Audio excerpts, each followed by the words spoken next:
After the inauguration in 1993, the Clintons fired the White House Travel Office employees, allowing their wealthy Hollywood friends to take over the lucrative travel business. This led to investigations by the FBI, DOJ, GAO, Oversight Committee, and the Whitewater Independent Counsel. The Clintons claimed the firings were due to financial misdeeds, but the employees were cleared on all counts. Hillary Clinton allegedly played a central role in the firings, yet in her sworn testimony, she claimed she was not involved. The independent counsel found this to be factually inaccurate and that she made factually false statements. The Clintons were forced to remove their friends and reinstate the previous employees. Vince Foster, the longtime friend and companion of Hillary Clinton, was significantly involved in several Clinton scandals. Due to the strange circumstances surrounding his death in 1993, an investigation ensued. Before the police arrived, Clinton staffers illegally removed boxes of documents on Whitewater and presumably Travelgate and other sensitive issues. President Clinton put his wife in charge of the most expensive program in the country. There was a national outrage that the unelected, unqualified First Lady was going to design America's healthcare system.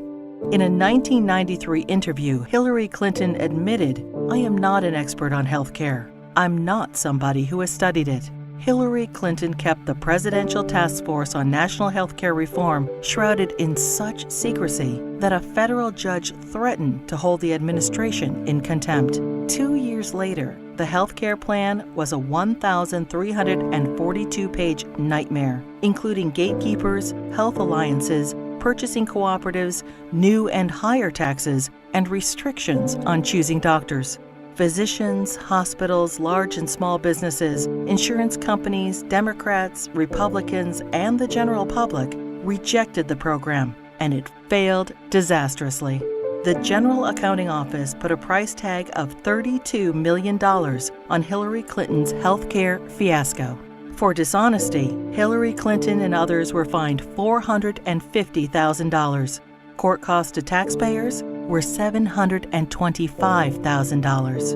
In 1996, with Hillary Care fresh in their minds, Americans voted both the Senate and the House into Republican hands for the first time in over 4 decades. In 1994, President Clinton's Attorney General Janet Reno initiated an investigation focusing on fraud accusations against the Clintons regarding their real estate venture, Whitewater Development Corporation, co-owned with their friends Jim and Susan McDougal. Hillary Clinton was the central figure, and the probe revealed pervasive conflicts of interest between the Rose Law Firm, where Hillary Clinton was partner, and its client, Madison Guarantee, owned by Clinton business partner Jim McDougal. Hillary Clinton claimed billing records subpoenaed and critical to the investigation were lost. It is presumed they were stolen from Vince Foster's office the night he died. 19 months later, following the Clintons' acquittal, many of the missing records reappeared in the Clintons' residence. As they were covered with Hillary Clinton's fingerprints, she fell under suspicion of obstruction of justice. Their business partner, Susan McDougal, refused to testify against the Clintons, assuring they were not charged. Susan McDougal went to prison for her silence, but was pardoned by President Clinton. 15 Clinton associates were convicted of 40 federal crimes related to Whitewater. The independent counsel's report highlighted the president's abundant and calculating lies under oath, obstruction of justice, and abuse of power. During this case, many other alleged abuses were uncovered. The 4.5-year expanded investigation cost taxpayers $145 million.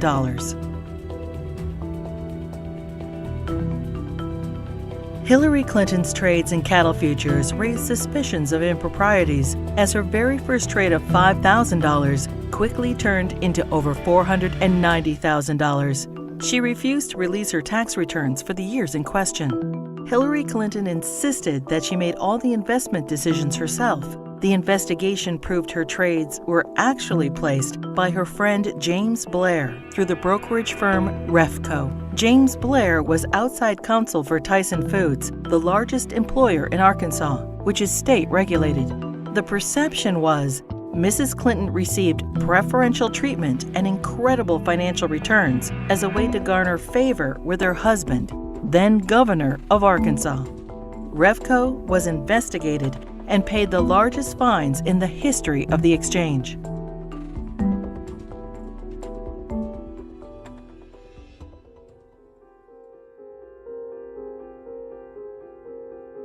The Clinton administration improperly requested and received FBI background reports on 900 Republican officials. Hillary Clinton allegedly initiated the request to add data to her enemies list, leading to 3 separate investigations in 1996. In testimony, the White House Personnel Security Director refused to name Hillary Clinton as the source of the request, and he was forced to resign. Hillary Clinton claimed she was guiltless and was called a congenital liar in the New York Times. The fund was established so individuals or companies hoping to garner favor with the president could help pay the Clintons' endless legal bills. In 1996, the Justice Department investigated campaign fundraising abuses and cover-ups by the Clintons in connection with an effort by China to influence administration policies. In violation of U.S. law, agents for the Chinese government and military funneled millions into President Clinton's re-election campaign, the Clinton Legal Defense Fund, and the DNC. The DOJ's report stated, "A pattern of events suggests a level of knowledge within the White House, including the President's and First Lady's offices, concerning the injection of foreign funds into the re-election effort." The Clintons were accused of using the IRS to harass their enemies, including Republican politicians, the White House Travel Office, the NRA, Judicial Watch, the Heritage Foundation, and other conservative organizations. A senior IRS official admitted that Clinton opponents were singled out for tax audits. Also audited were Bill Clinton's female accusers, including Jennifer Flowers, Paula Jones, Juanita Broaddrick, and Elizabeth Ward Grayson.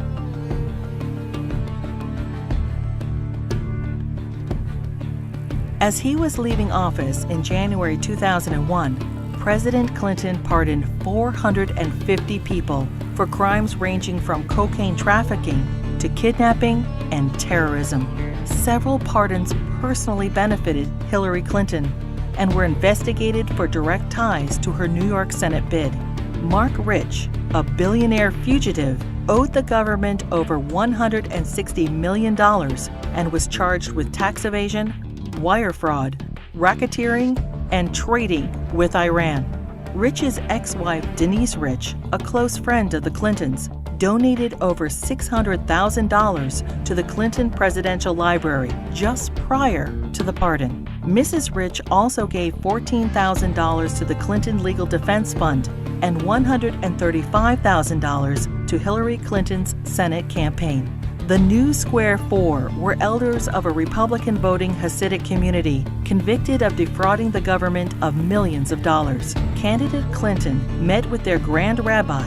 Hillary Clinton received their votes, and the New Square Four received their pardons.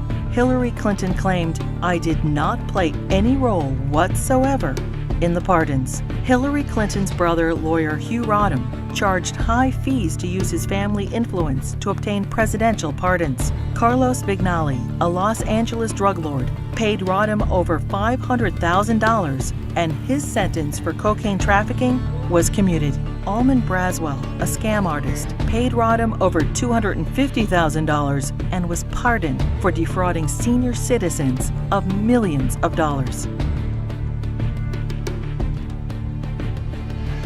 Fighting for Puerto Rican independence, the FALN exploded 138 bombs in New York City, Chicago, and Puerto Rico. During a 10-year reign of terror, 13 innocent people were killed and over 80 were maimed. New York City Councilman Jose Rivera met with Hillary Clinton proposing pardons for FALN members in return for Puerto Rican support in her Senate race. 2 days later, President Clinton pardoned 16 FALN terrorists.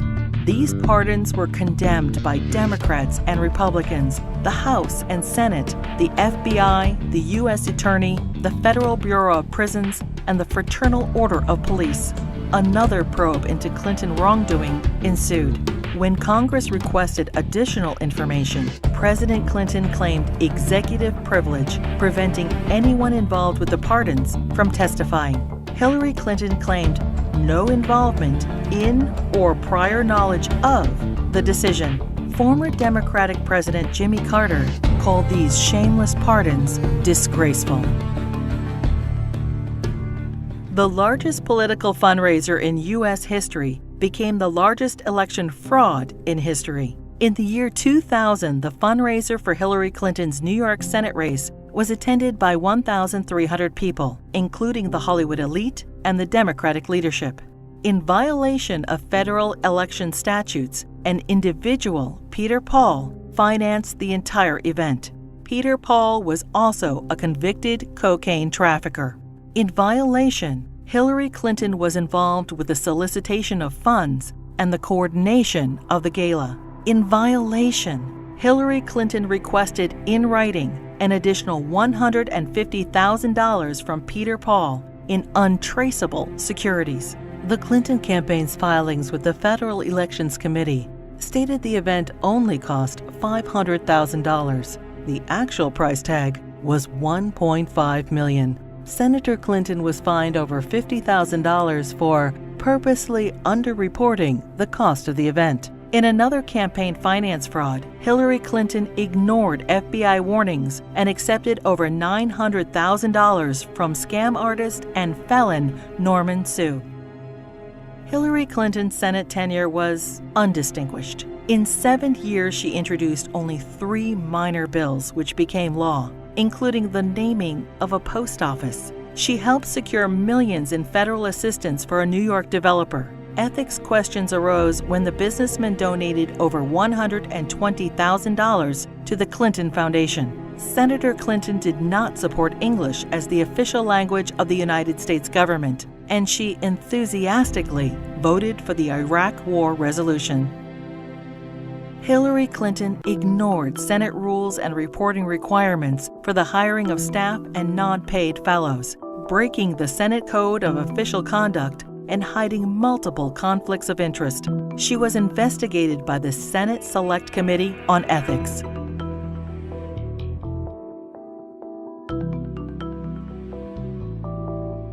Hillary Clinton's long history of campaign finance abuses continued. Jeffrey Thompson and other fundraising bundlers for her failed 2008 presidential campaign pled guilty to conspiracy and campaign finance law violations. In the primaries, Democrats nominated the little-known junior Senator Obama over the well-known, scandal-ridden Hillary Clinton. In 2009, President Obama nominated Hillary Clinton as Secretary of State. In 2014, the State Department spokesperson was asked to identify one tangible achievement from Hillary Clinton's 4 years as Secretary of State. She responded, "I am certain those who were here at the time, who worked hard on that effort, could point out one." Secretary Clinton's tenure had no signature doctrine or diplomatic breakthrough.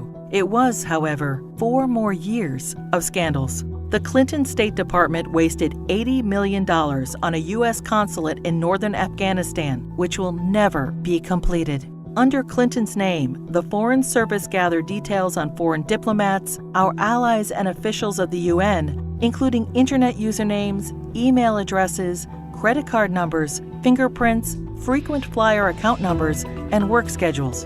The Clinton State Department lost approximately $6 billion due to improper filing of contracts.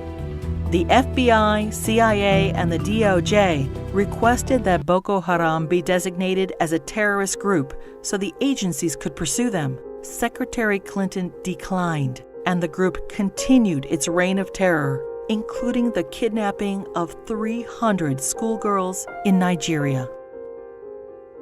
A special investigator for the State Department claims probes into illegal acts by the Diplomatic Security Service and ambassadors were influenced, manipulated, or simply called off under Hillary Clinton.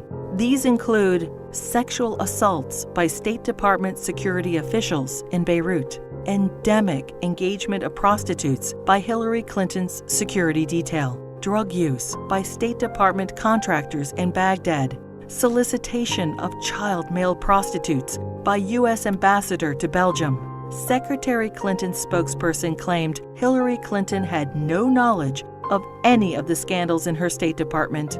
"We learned of it from the media and don't know anything beyond what's been reported."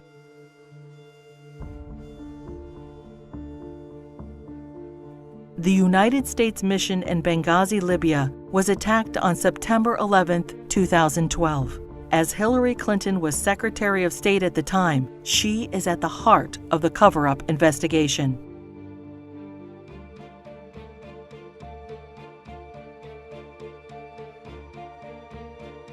When she finally testified to Congress 4 months after the attack, she famously stated, "The fact is we had 4 dead Americans. Was it because of a protest? Or was it because guys out for a walk one night who decided they'd go kill some Americans? What difference at this point does it make?" Hillary Clinton testified that she submitted all documents requested by Congress. 20 months later, and only through a Freedom of Information Act request, 41 new documents were released, including changes to Ambassador Susan Rice's talking points. More documents are still being withheld.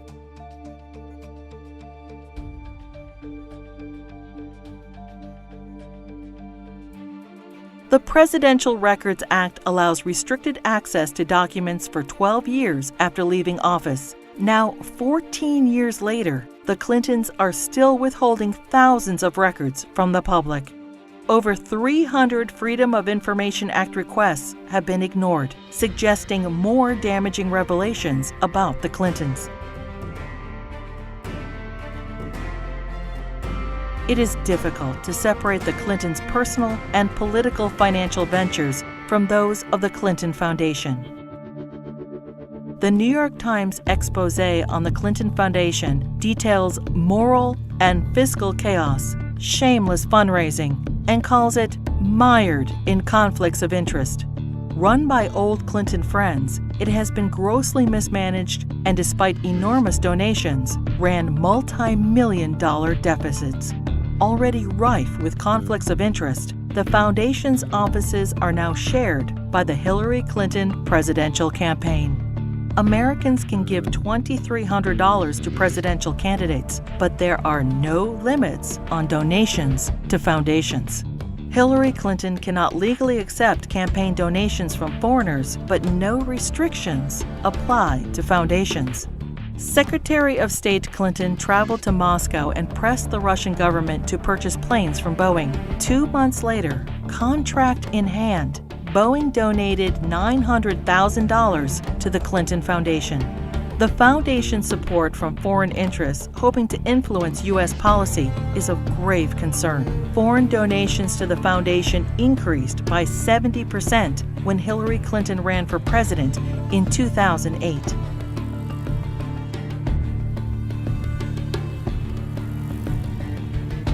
Saudi Arabia has financed terrorists, has an abysmal women's rights record, and punishes homosexuality by death.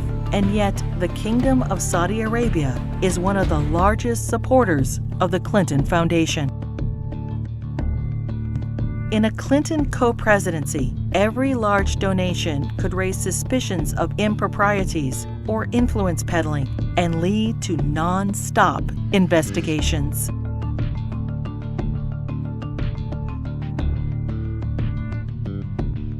Many qualified and deserving politicians, Democrat and Republican, women and men, are waiting to lead this country.